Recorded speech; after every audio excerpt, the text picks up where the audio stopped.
Welcome to Story Station, Episode 13. In this episode, you can listen to 3 African stories. The first story is titled, The Story of the Lightning and the Thunder. Did you ever wonder why lightning and thunder are in the sky? Listen to the story to find out. The second story is titled, Why a Hawk Kills Chickens. Why does a hawk specifically kill chickens instead of other animals? If you're curious, listen to the story. The third story is titled, Why the Sun and the Moon Live in the Sky. A miscalculation of gigantic proportions forced the sun and moon to live in the sky. Listen to the story to find out what happened. Hope you enjoy it! I will read a story called The Story of the Lightning and the Thunder. In the olden days, the thunder and lightning lived on earth amongst all other people, but the king made them live at the far end of the town, as far as possible from other people's houses. The thunder was an old mother sheep, and the lightning was her son, a ram. Whenever the ram got angry, he used to go about and burn houses and knock down trees. He even did damage on the farms and sometimes killed people. Whenever the lightning did these things, his mother used to call out to him in a very loud voice to stop and not to do any more damage. But the lightning did not care in the least for what his mother said, and when he was in a bad temper, used to do a very large amount of damage. At last, the people could not stand it any longer and complained to the king. So the king made a special order that the sheep, Thunder, and her son, the ram, Lightning, should leave the town and live in the far bush. This did not do much good, as when the ram got angry, he still burnt the forest, and the flames sometimes spread to the farms and consumed them. So the people complained again, and the king banished both the lightning and the thunder from the earth, and made them live in the sky, where they could not cause so much destruction. Ever since, when the lightning is angry, he commits damage as before, but you can hear his mother, the thunder, rebuking him and telling him to stop. Sometimes, however, when the mother has gone away some distance from her naughty son, you can still see that he is angry and is doing damage, but his mother's voice cannot be heard. The end. I hope you enjoyed this story.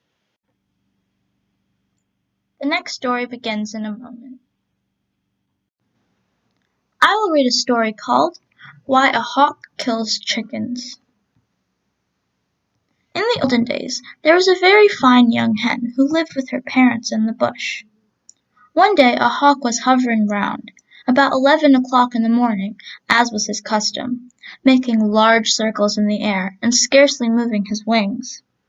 His keen eyes were wide open, taking in everything, for nothing moving ever escapes the eyes of a hawk, no matter how small it may be, or how high up in the air the hawk may be circling. This hawk saw the pretty hen picking up some corn near her father's house. He therefore closed his wings slightly, and in a second of time was close to the ground. Then, spreading his wings out to check his flight, he alighted close to the hen, and perched himself on the fence, as a hawk does not like to walk on the ground if he can help it. He then greeted the young hen with his most enticing whistle, and offered to marry her. She agreed, so the hawk spoke to the parents, and paid the agreed amount of dowry, which consisted mostly of corn, and the next day took the young hen off to his home. Shortly after this, a young cock who lived near the hen's former home found out where she was living, and having been in love with her for some months, in fact, ever since his spurs had grown, determined to try and make her return to her own country. He therefore went at dawn, and having flapped his wings once or twice, crowed in his best voice to the young hen. When she heard the sweet voice of the cock, she could not resist his invitation, so she went out to him, and they walked off together to her parents' house, the young cock strutting in front, crowing at intervals. The hawk, who was hovering high up in the sky, quite out of sight of any ordinary eye, saw what had happened and was very angry. He made up his mind at once that he would obtain justice from the king, and flew off to Calabar, where he told the whole story, and asked for immediate redress. So the king sent for the parents of the hen, and told them they must repay to the hawk the amount of dowry they had received from him on the marriage of their daughter, according to the native custom. But the hen's parents said that they were so poor that they could not possibly afford to pay. So the king told the hawk that he could kill and eat any of the cock's children whenever and wherever he found him, as payment of his dowry. And if the cock made any complaint, the king would not listen to him. From that time until now, whenever a hawk sees a chicken, he swoops down and carries it off in part payment of his dowry. The end. I hope you enjoyed this story. The next story begins in a moment. I will read a story called Why the Sun and the Moon Live in the Sky. Many years ago, the sun and water were great friends, and both lived on the earth together. The sun very often used to visit the water, but the water never returned his visits. At last, the sun asked the water why it was that he never came to see him in his house. The water replied that the sun's house was not big enough, and that if he came with his people, he would drive the sun out. Then he said, "If you wish me to visit you, you must build a very large compound. But I warn you that it will have to be a tremendous place, as my people are very numerous and take up a lot of room." The sun promised to build a very big compound, and soon afterward he returned home to his wife, the moon, who greeted him with a broad smile when he opened the door. The sun told the moon what he had promised the water, and the next day commenced building a huge compound in which to entertain his friend. When it was completed, he asked the water to come and visit him the next day. When the water arrived, he called out to the sun, and asked him whether it would be safe for him to enter, and the sun answered, "Yes, come in, my friend."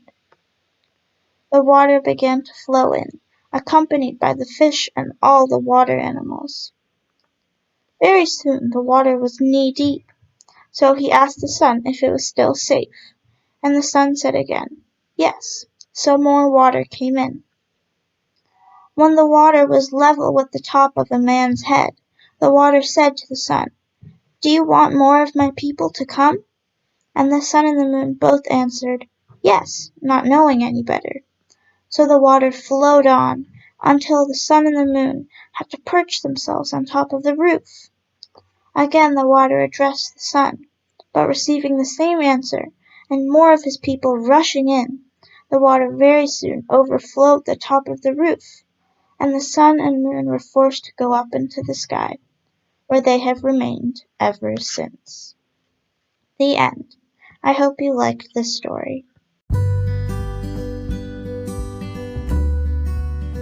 Thank you for listening to Story Station.